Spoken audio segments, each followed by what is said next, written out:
Hey guys, this is प्रीति। आप देख रहे हैं एग्जाम ट्रेन यूट्यूब चैनल।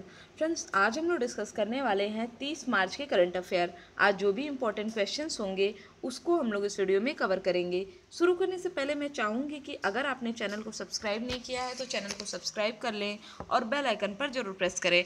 इसके अलावा अगर आपको वीडियो की PDF चाहिए तो आप examtrends.net वेबसाइट से PDF को डाउनलोड कर सकते हैं, या फिर आपको डिस्क्रिप्शन में लिंक दिया गया होगा, वहाँ से आप PDF को डाउनलोड कर सकते हैं।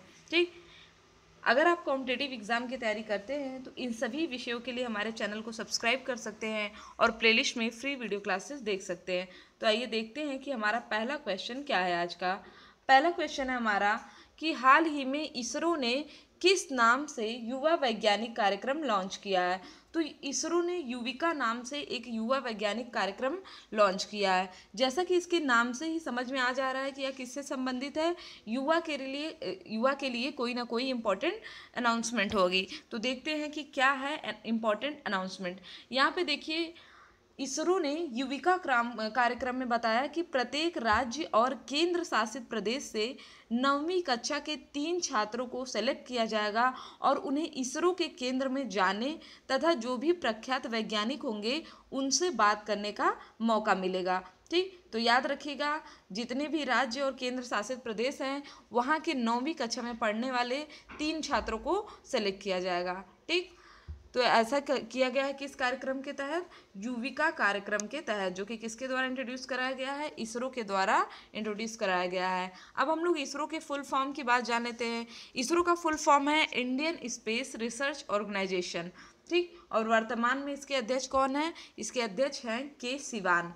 इसरो का एक बहुत ही इम्पॉर्टेंट जो मिशन है उसको जान लीजिए, मिशन गगनयान। इसमें क्या है कि भारत पहली बार अपनी स्पेस एजेंसी से 2022 में भेजेगा 3 अंतरिक्ष यात्रियों को 1 हफ्ते के लिए अंतरिक्ष में। इनको ट्रेनिंग कौन दे रहा है? इनको ट्रेनिंग दे रहा है फ्रांस।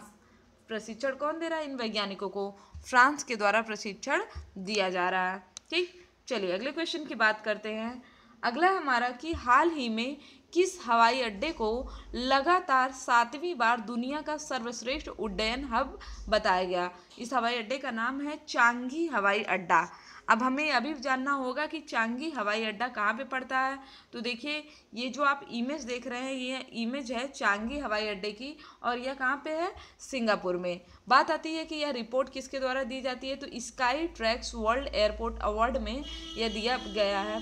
अब हम लोग बात करें कि क्या कोई भी भारतीय एयरपोर्ट इसमें सम्मिलित है, तो हाँ, एक भारतीय एयरपोर्ट सम्मिलित है इसमें, जो कि किस नंबर पे है? 59वें नंबर पे है। और अगर हम लोग बात करें 2018 में, तो 2018 में यह 66वें नंबर पर था। ठीक, याद रखिएगा।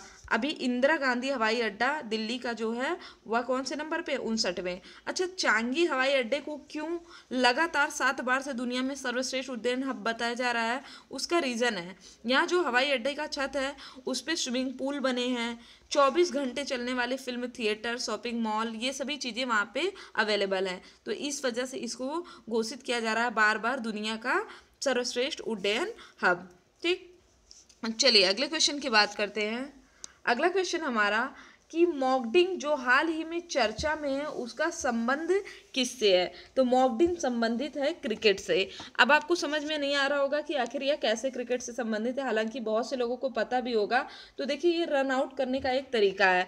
ठीक, अभी चल रहा है इंडियन प्रीमियर लीग। 2019 में एक बल्लेबाज को मॉकड्रिल से रन आउट कर दिया पूर्व भारतीय गेंदबाज वीनू मांकड़ के नाम पर। ठीक है, क्या कर दिया गया? एक बल्लेबाज को, मॉकड्रिल एक मेथड है जिससे क्या किया जाता है? बल्लेबाजों को आउट किया जाता है। कैसे?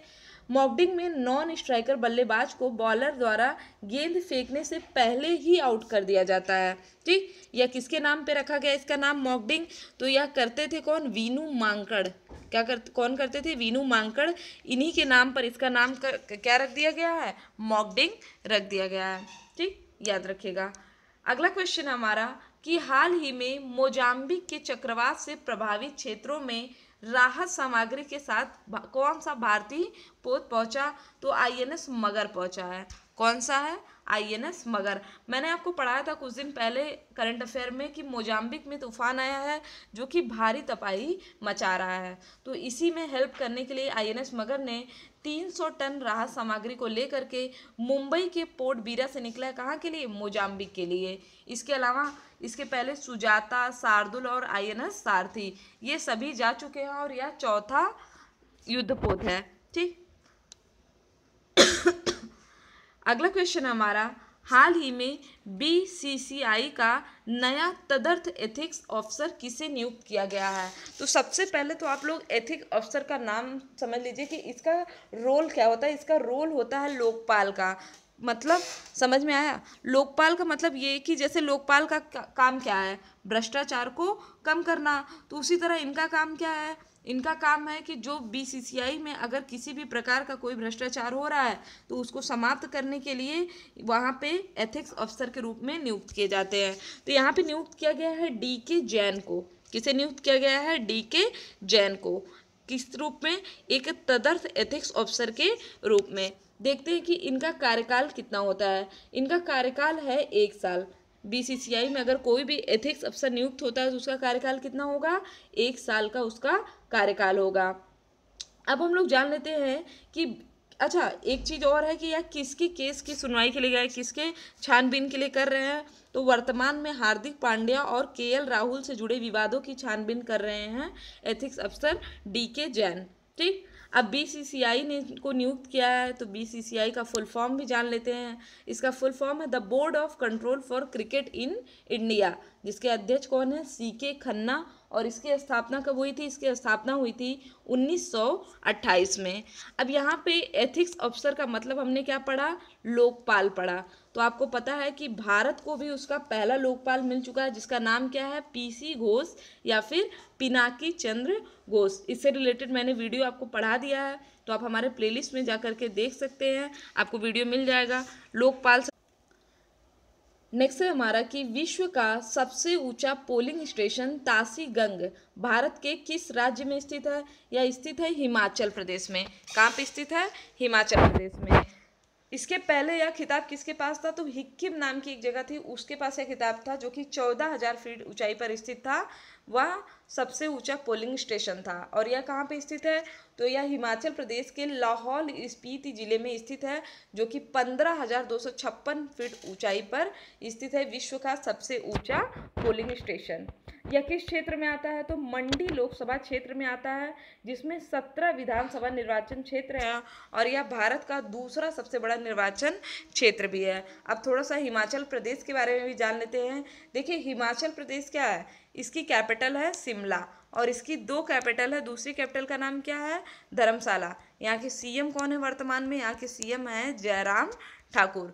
ठीक, अगला क्वेश्चन है हमारा, किस अंतरराष्ट्रीय संगठन ने 2018 वैश्विक बहुआयामी निर्धनता सूचकांक जारी किया? तो ऐसा करने वाला है संयुक्त राष्ट्र विकास कार्यक्रम, यूनाइटेड नेशन डेवलपमेंट प्रोग्राम। इसका काम क्या है? यह गरीबी से रिलेटेड जो भी इंडेक्सेस होते हैं वह कौन लॉन्च करता है? UNDP के द्वारा लॉन्च किया जाता है। और इस बार जो सूचकांक है वह किसने लाया है? UNDP और ऑक्सफोर्ड पॉवर्टी और ह्यूमन डेवलपमेंट इनिशिएटिव के द्वारा ये रिसर्च करके यह रिपोर्ट जारी किया गया है, जिसमें बताया गया कि भारत पिछले 10 वर्षों में निर्धनता दर 55% से घटा करके 28% पे ले आया है। तो काफ़ी अच्छी इम्प्रूवमेंट है भारत के लिए यह कि 10 वर्षों में 55% से घटा करके कितना लेके आया है?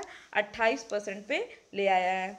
अगला क्वेश्चन है हमारा, किस देश के वैज्ञानिकों ने पूर्वी अंटार्कटिका में टोटेन ग्लेशियर नाम के नीचे झीलों के समूह की खोज किया है? तो ऐसा करने वाले हैं ऑस्ट्रेलिया। कहाँ पे किया है? ऑस्ट्रेलिया। किस प्रकार इसकी खोज अभी संभव हुई? तो भूकंपीय तरंगों से इसे खोजा गया।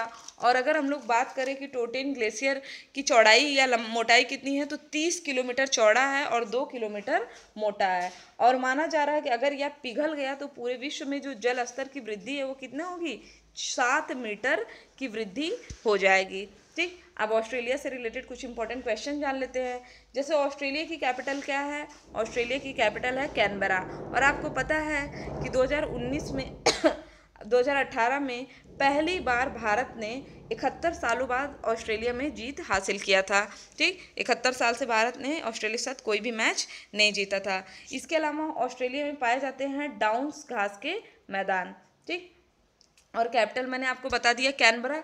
एक इम्पॉर्टेंट क्वेश्चन है कि विश्व का सबसे बड़ा स्टेडियम जो था वो पहले कहाँ पे था, वो था ऑस्ट्रेलिया में, और अब यह कहाँ पे बन रहा है, तो गुजरात में बन रहा है, गुजरात के हैदराबाद में बन रहा है, जिसकी कैपेसिटी कितनी है, 1,10,000 दर्शक। जबकि हम लोग बात करें अगर ऑस्ट्रेलिया की तो इसकी कैपेसिटी थी 1,04,000।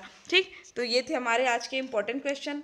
अब हम लोग जो हमारे कल के इम्पोर्टेंट क्वेश्चन थे उनका रिवीजन कर लेते हैं। ठीक, तो कल का हमारा पहला क्वेश्चन था कि फोर्ब्स के अनुसार दुनिया के 13वें सबसे अमीर व्यक्ति कौन है। तो दुनिया के सबसे 13वें सबसे अमीर व्यक्ति कौन है, मुकेश अंबानी। ठीक है, कौन थे, मुकेश अंबानी हैं दुनिया के 13वें सबसे अमीर व्यक्ति। अगला था हमारा कि विश्व रंगमंच दिवस कब मनाया जाता है, तो 27 मार्च को मनाया जाता है विश्व रंगमंच दिवस। नेक्स्ट हमारा कि आईपीएल में 5,000 रन बनाने वाले सब पहले बल्लेबाज कौन बने हैं, तो सुरेश रैना बने हैं। कौन बने हैं, सुरेश रैना 5,000 रन बनाने वाले पहले बल्लेबाज बने हैं। अगला क्वेश्चन था हमारा बुक से every vote counts the story of India's election. इसके लेखक कौन है, इसके लेखक है नवीन चावला।